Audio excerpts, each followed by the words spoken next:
Hi everyone, I'm Carina Zweygart, Pre-Sales Solutions Engineer at Atlassian, and very pleased to be here today.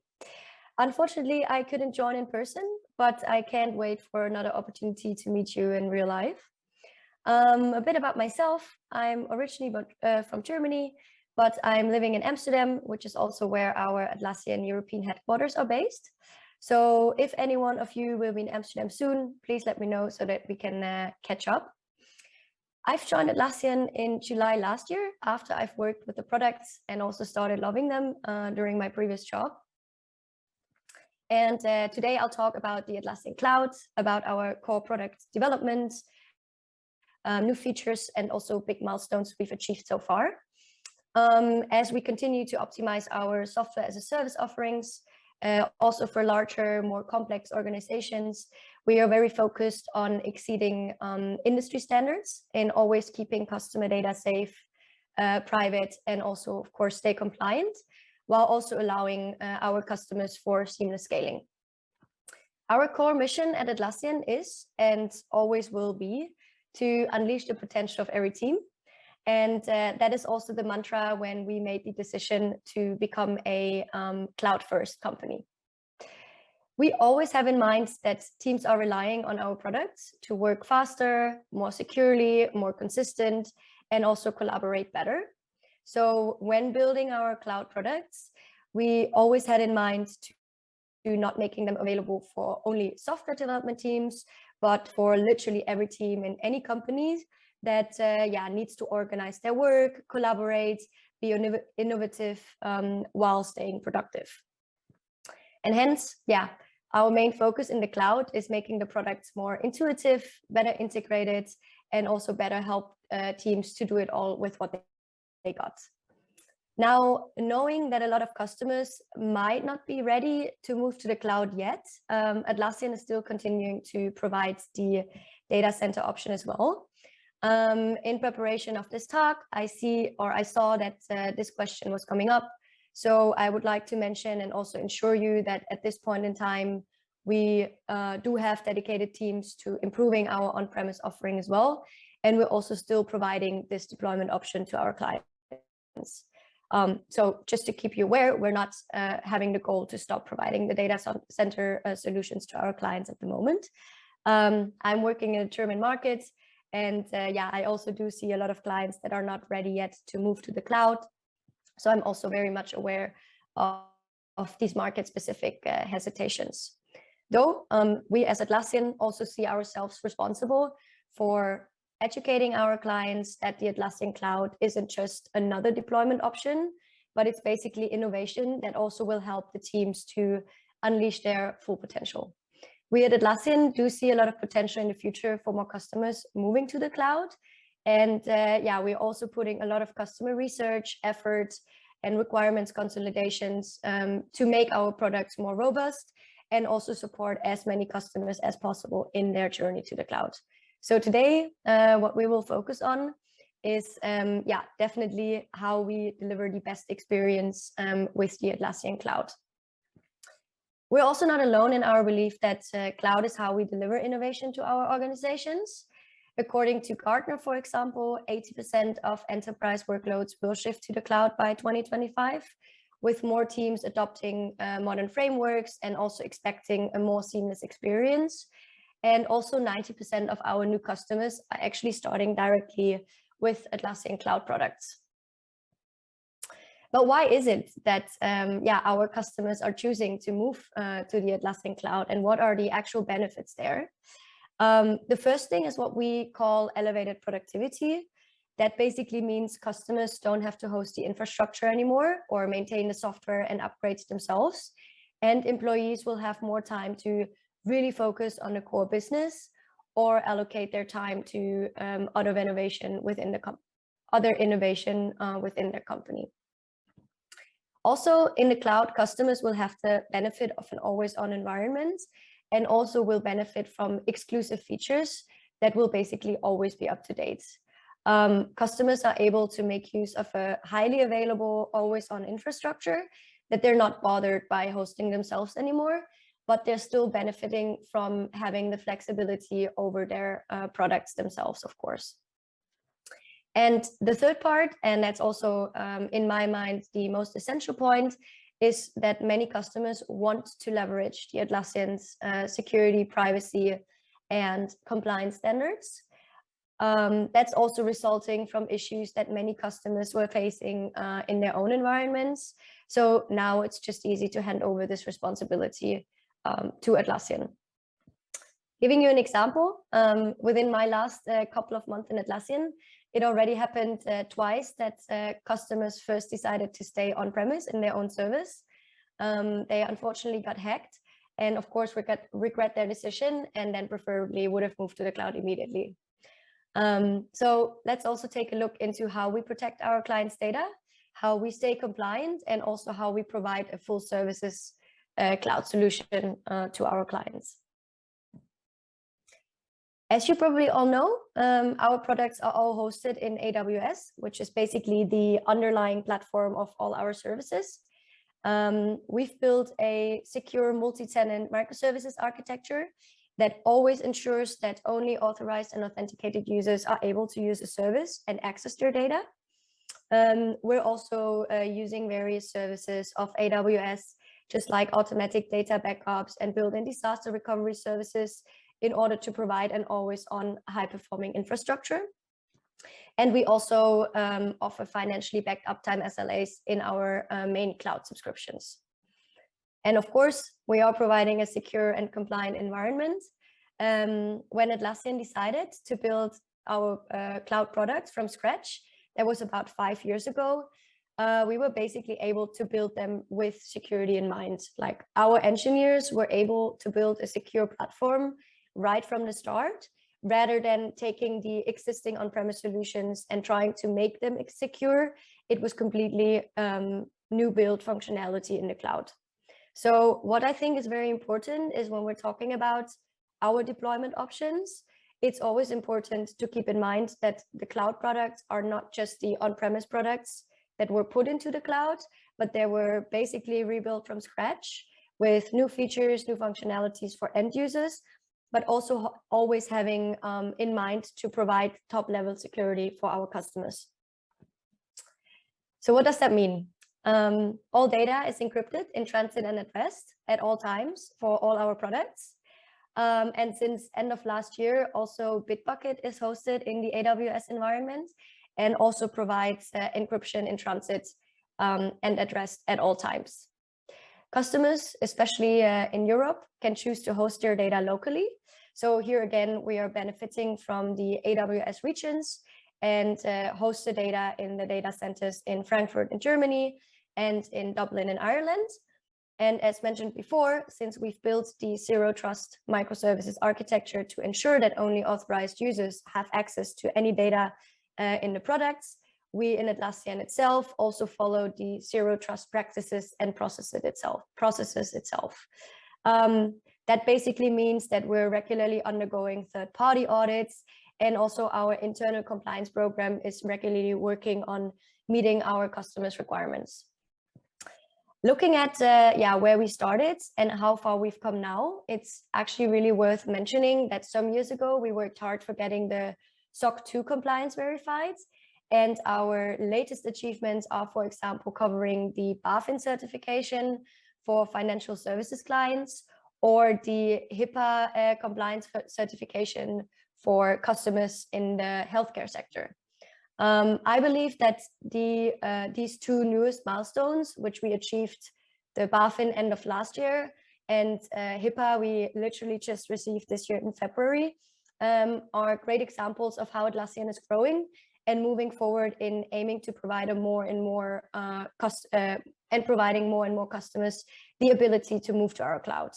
Again, to give you an example, just the past month, a lot of banks or insurance companies that are overseen by the European banking authorities have already reached out and now aiming to migrate to the Atlassian Cloud.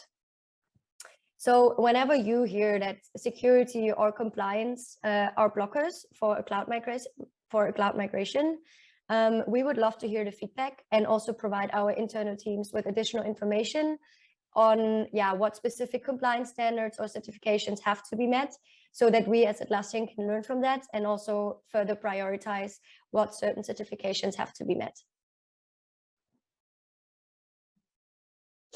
Staying in the security area, let's also take a look into the cloud governance. I'm sure you're all aware of Atlassian Access, the central tooling for security and control for all our Atlassian Cloud users from the owned domains. It is used for centralized user management and needs to be connected to the identity provider of the organization in order to synchronize all the users to the respective products. With Atlassian Access, you can enforce single sign-on, two-factor authentication or password policies, and basically add another level of security and permission to your Atlassian Cloud products. It also provides the ability of automatic lifecycle management, meaning it automatically synchronizes updates in the identity provider to the cloud products, as for example, if an employee is changing the group, changing the last name, or leaving the company, it can automatically synchronize to Atlassian Access. There are also a few long-awaited updates in the Atlassian Access area. So just this week on Monday, we opened the early access program for not connecting only one identity provider, but connecting multiple identity providers to Atlassian Access. This was a long-awaited feature, especially for our enterprise customers, and also will open new doors for bigger customers that do have multiple identity providers in place and want to migrate them all to the cloud.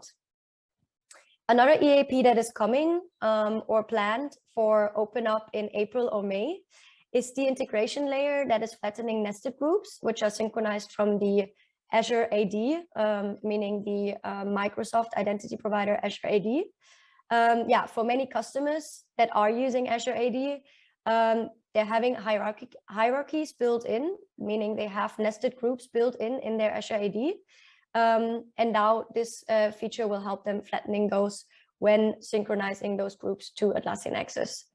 Again, also a long-awaited feature, and will also provide more customers the ability to finally migrate to the cloud.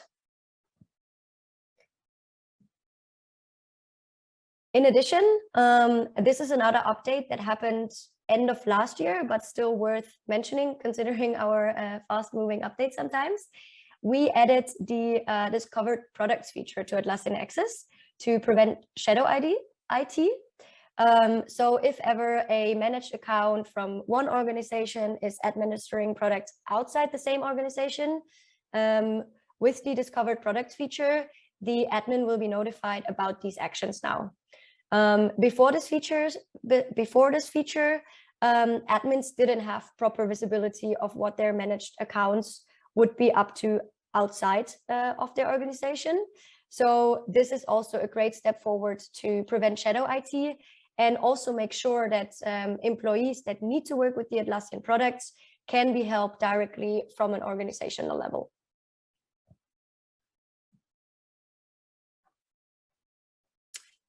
Using Atlassian Access, you also have insights into the product access and also see user activity in the products.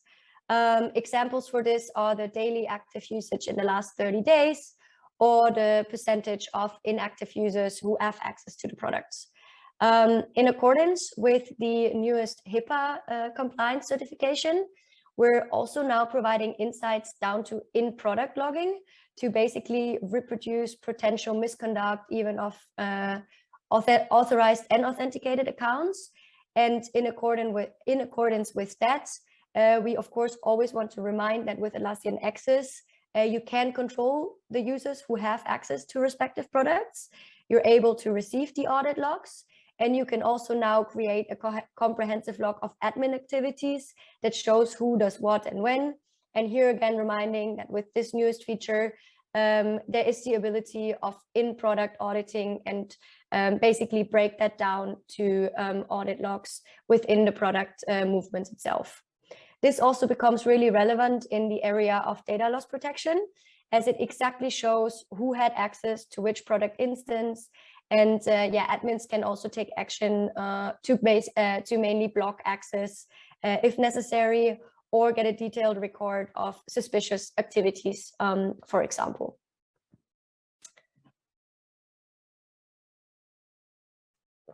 Quick moment to breathe.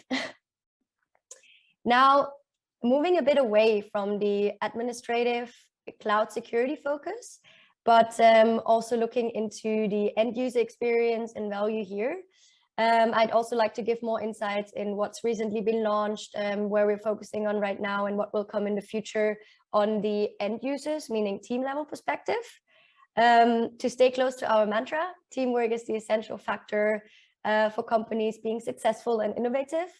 And therefore, we are always having end users of our products in mind by offering them solutions to be able to work and be more innovative, work more productively, and also have a better cross-functional, cross-team overall collaboration.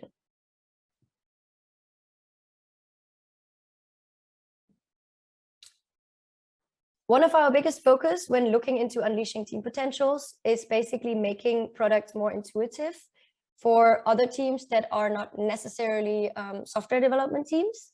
Last year, we've launched Jira Work Management, which is basically included in Jira software, built on the same underlying functionalities, built on the same underlying structure as Jira software, but with a nicer and easier to grasp interface for basically business users, HR or marketing or sales users that want to leverage easier to grasp work management templates.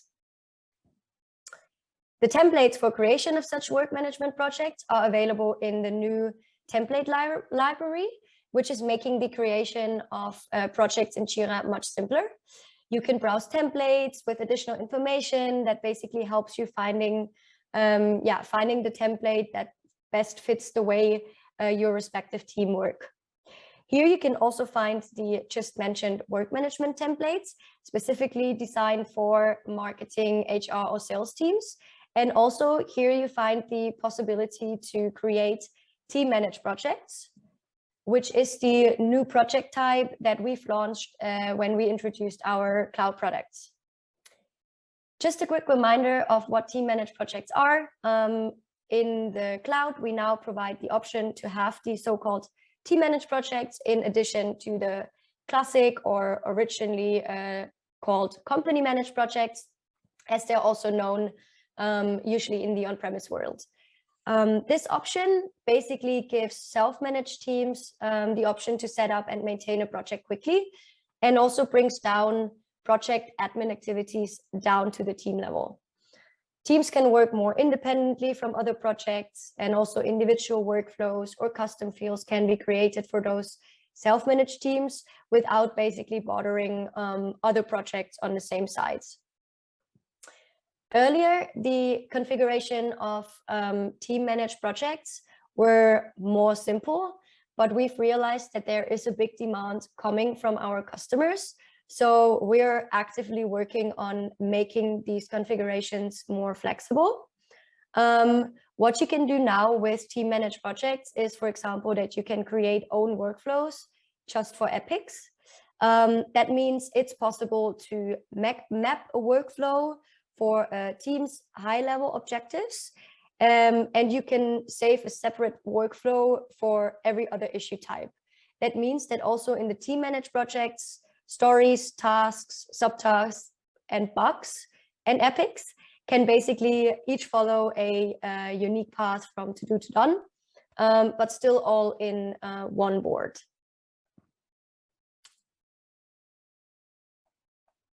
Another just recently announced update, this update was basically announced on March 15th, is that we're now announcing that we're launching custom filters for team managed projects. If you have used quick filters feature in company managed projects before, custom filters probably will feel familiar. It's the solution to a busy board and backlog to help you quickly find the issues that you're looking for. Project admins have permissions to create and customize these filters, and all team members can basically apply them to the board and to the backlog as soon as they're created by the respective project admin.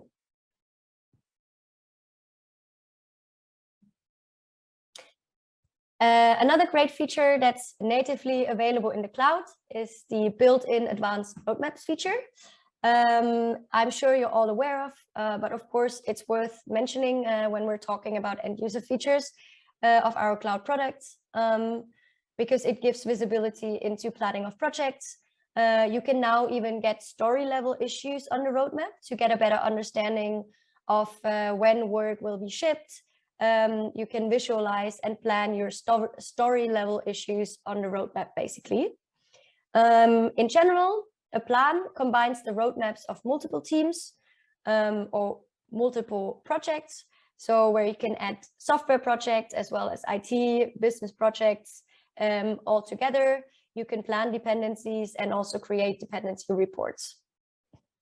The advantage of the plan is that it provides the overall context and shows how the work of one team relates to the work of the other teams.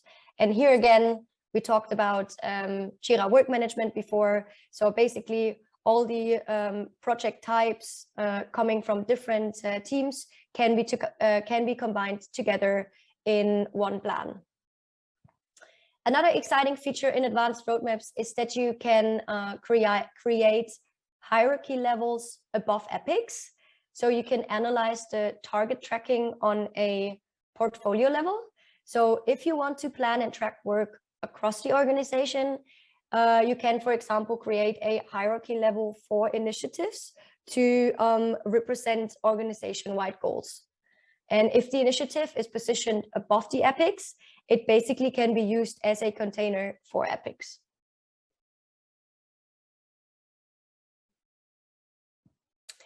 Looking further on how Atlassian decides to create more value for a broader audience is by introducing new products, such as, for example, Jira Product Discovery, which is now officially in closed beta, where customers are participating in the early access program and basically currently providing us with feedback. The idea of the product is to provide a platform for product managers that do have a significant level of authority to basically make product decisions, to brainstorm on ideation before items actually are pulled into the backlog. You can record ideas, you can add supporting data or insights to a specific item, and then prioritize based on the attached data and also engage with other product managers, other product owners, or other stakeholders that basically are involved in the ideation process. So looking at the full value stream, the idea is to bring it all together, from capturing ideas to prioritizing them and then creating backlog epics based on meaningful decisions that are underlined by data and also documented in a single source of truth. You can send the most meaningful ideas or for delivery basically in Jira software, and also keep your product plans in synchronization as you continue to iterate. But you will also have the possibility to archive such ideas that didn't make it to the product backlog yet. As said, this product is currently in beta, and I'm as excited as you are about baking in the feedback of our customers and also learning about the official launch from our product team soon.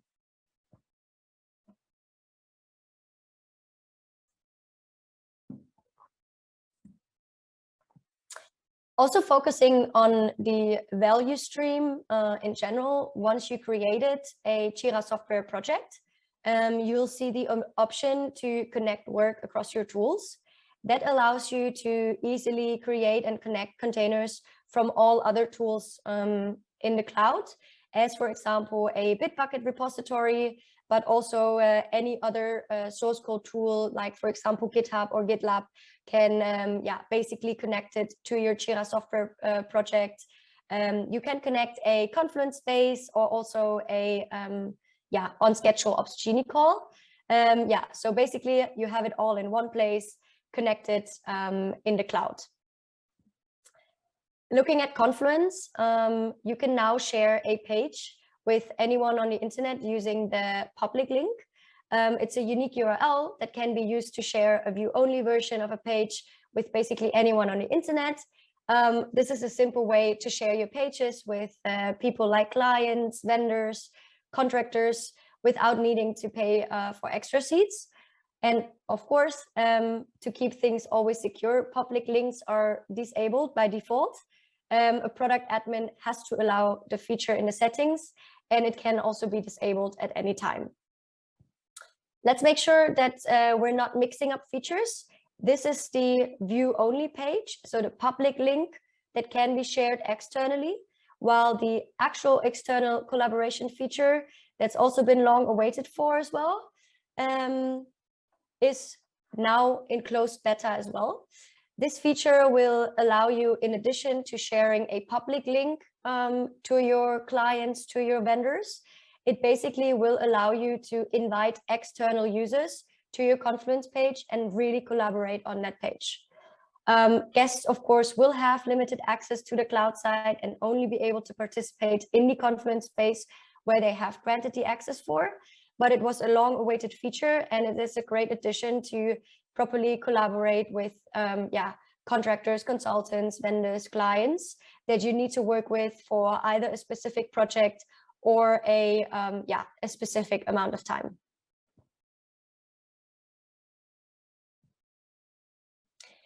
Looking further into some updates for how Confluence is becoming more important within the entire Atlassian Cloud platform, it is now available as the embedded knowledge base for Jira Service Management.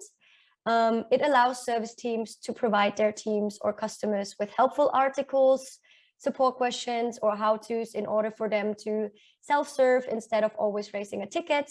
And as said, it is natively embedded in the help center that is provided to your customer accounts within Jira Service Management. Looking back to Jira Software again, we know, or I guess we're all aware, that the automation feature is built into the cloud product. With the Jira Software Cloud automation, or the no-code, low-code automation, as we like to call it, it is seamlessly embedded, which basically means you do not have to have an extra automation tool anymore to create and maintain automations, but you'll be able to automate manual tasks directly in Jira.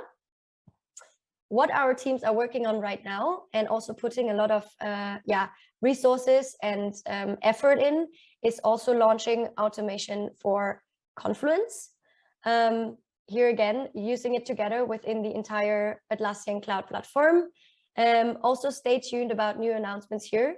And if you're aware of a customer who is interested in participating in the early access program for Confluence automation, feel free to reach out to us so that we can create the collaboration with our product teams.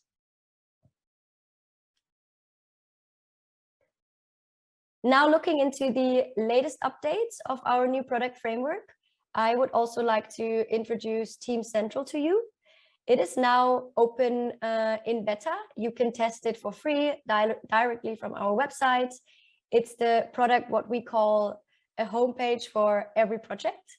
There you can find weekly updates, they are shared. Everyone in the team is getting informed about the work that has or also may not have been done. In your Team Central feed, you can follow goals and see their progress and create a dashboard for status reporting of your project. And Team Central is basically built to complement however your team works. And I would highly suggest, again, try to reach it out, provide feedback, and I can't wait for the official launch here from our product teams as well. Wrapping up this talk, I hope I could provide you a good overview about our cloud products, where we came so far, also where we see ourselves heading, what's in the making, what early access programs just opened, which ones are going to open. I hope, you see that Atlassian is heavily investing in launching new features. We're listening to customers' feedback, and also based on that, try to prioritize the upcoming feature requests. I'm sure there are topics I haven't touched on today, but I would also like to invite you to always reach out to us. And if you want more visibility into what else is coming to clouds, our public roadmap is available on the Atlassian website. Our product managers are always available to speak to you. So I highly invite you to take a look and also always share your feedback with us. And of course, if you'd like to share feedback for now, I'm already inviting you to ask me some questions. If I won't be able to answer them today, I'll make sure to get back to you, and I'll make sure, to provide you with the necessary or missing information that you were looking for. Thank you so much for listening to me, and looking forward to maybe meeting you in person at some point.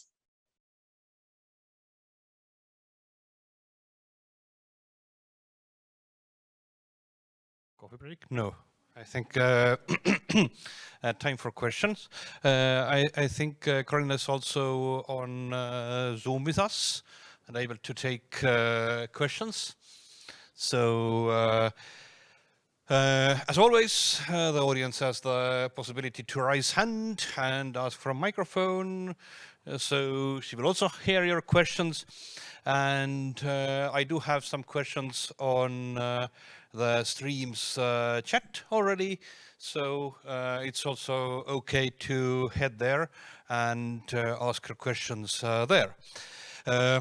From the chat questions, I think the first ones got answered already. Which cloud products new features can we expect? Yeah, I think we had that.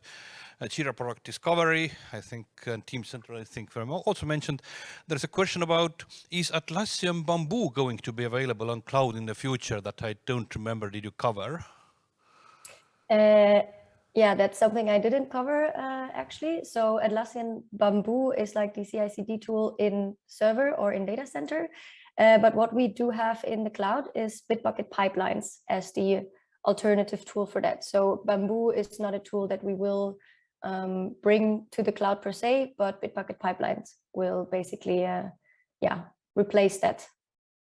Hope that answered the question. I hope. And then there is one which is a bit longer one. Many of our customers, including public sector organizations, are using Atlassian data center products. End of sales for server platform and Atlassian's cloud-first mission makes them wonder if data center might come to an end of life as well. Is it likely to happen? And if so, when? Yeah, I think that's also something I covered in the very beginning of my presentation, because that's a part that we hear a lot, or a question that we hear a lot from a lot of customers. So yeah, at this point, as I said before, Atlassian is not planning to end the data center products to be provided to our customers. But of course, we also would like to always understand why customers, or what can we do to provide our customers a secure move to the cloud. So yeah, we won't stop providing the data center option at this point, but obviously, would prefer if we can support a cloud migration in the long run. And the next question is especially from the side of the long run. What are Atlassian's objectives for the next 5 years? So things you talked about were perhaps about the nearer future, but can you also see what's going to happen in a bit farther future?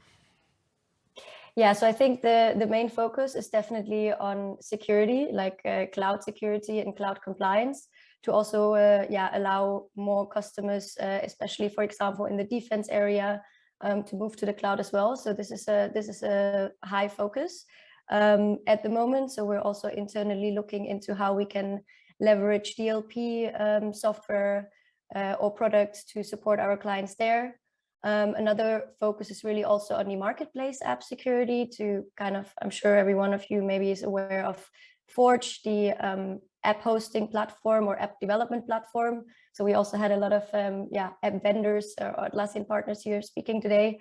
And yeah, we also really look into how we can provide a more robust and secure environment for our partners and app vendors to provide the same security standards as Atlassian does. That's something which we're really looking into.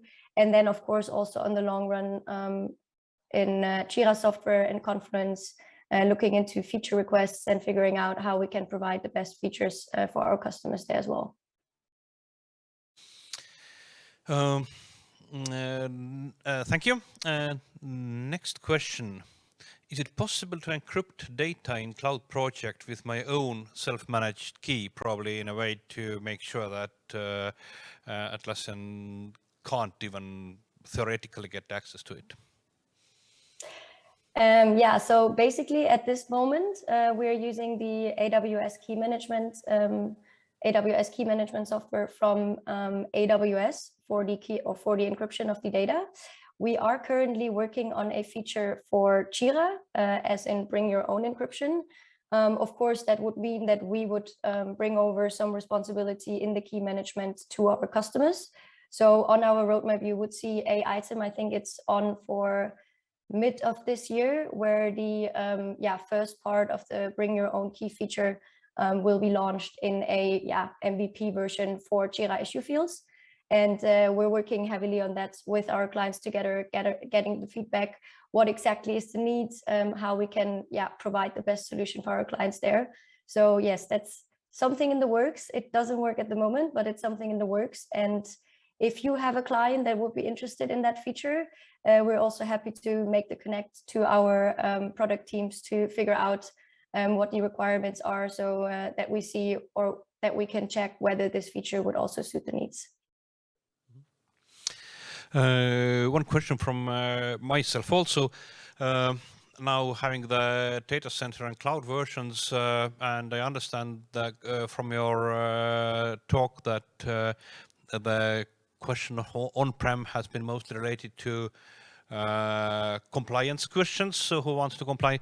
Do you see some other customers who are choosing the data center edition for some other non-compliance reasons, and what are the reasons then? Yeah, so what we see at the moment a lot, especially for me in the German market, is also governmental organizations that are that underlie very specific governmental compliance standards that just cannot move to the Atlassian Cloud at the moment. Another part is really in the military or defense area, air freight security, if I'm not wrong. We're currently working with a customer who's responsible for the flight security on the airports. So that's also all customers that are currently not able to move to our cloud since a public cloud, and that's their compliance standards or compliance internal programs would not allow to move to the cloud. So they are staying in their own data centers, and that's also a big reason of why we still continue to offer that solution, of course. The compliance and security questions, do you see also, or here are the questions related to functionality or kind of difficulty of migration that is keeping people on-prem still? Yeah, definitely. I mean, a migration is always means some effort that needs to be taken. So I'm supporting a lot of cloud migrations, and especially those customers that have a lot of customizations, meaning self-built apps, or also have made changes or accessing the database. That's all kind of blockers or current issues that a lot of customers have to overcome that are also currently blocking migrations. Having said that, it's also a really great opportunity for our customers to kind of rethink their processes. A lot of processes kind of started to be developed, or a lot of customizations also started to be developed 10 years ago. And sometimes it's also a good way to kind of rethink their processes, rethink whether this sort of apps or some queries are actually needed the way they're using them right now, or whether that can be optimized, and whether that move to the cloud is actually the trigger to kind of do that cleanup and also harmonize their way of working. You mentioned on the side of security having audit logs, I think, for enterprise level accessible, and audit logs usually are something that is related to activities done by users inside the system. What I'm usually, and I'm myself from the security side, what I like to do is get all of my systems access logs, not only the audit logs, but also access logs and everything into my one big box where I can slice and dice the information the way I want and ask the questions that maybe just the audit logs don't answer. With a cloud system, can I also get, let's say, the like raw access logs and things like these sent to my system? For example, I know with from a slightly different opera from the Cloudflare, I can just have something like a log push, so I get the logs to wherever I want. Is there something similar also with all of Atlassian cloud tools, or is it in the process, or what kind of price level I need to be to get these? Yeah, so if you're really looking into the user activity audit log, you would indeed need to have the enterprise subscription. But yes, you can definitely download the audit logs, or download a CSV file from the audit logs. No, I mean, if I have some kind of CM system, I'd like them to be pushed automatically to somewhere. I'm not going to download them. The CSV, I need them just to within, let's say, 1 minute to be arriving somewhere. Is that also possible? As far as I know, you can only export them like in CSV. I'm not sure if there's an automatic way of feeding that into other systems, but let me check that and I can get back to you on that. Yeah, that would, and that, if it's not possible, I think it would be very great kind of a tool for that, to something that enterprise level definitely needs, because when I'm used to on-prem things, I kind of gather all of the possible data and try to make sense of it. In the meanwhile, I think we've got some more questions from the audience. Does Atlassian have good solution for field service management? Main emphasis on the industrial companies who has own maintainers. So I think somebody who probably gets the Jira ticket and is on doing some kind of field service and needs to access things, or? Could you maybe elaborate on that question a bit more? Probably the person who asked needs to elaborate more, because I'm just reading, but the question is good solution for field service management. If the person is happy to add to the chat, I can repeat this question. There is also a question from somebody: is there a possibility to build a hierarchy so that there is a ticket type which sub-tickets are epics that doesn't use advanced roadmaps? And can advanced roadmaps be used in the non-cloud version? Maybe we got too technical details for the time being, but if you... No, so advanced roadmaps is also available in the data center option. So yes, that's it's also available there. So it's also available on premise. And yes, you can also create hierarchies below hierarchies, and also create issue types above epics, as like in initiatives, and also link epics or stories and tasks underneath those. And also, as I presented, you have the ability now to, even in the plan of the advanced roadmaps feature, to also get the dependency on a story levels there. Hope that answers the question in that sense. I hope so. It's kind of, for me, it's on the technical internal side of tools I don't handle myself.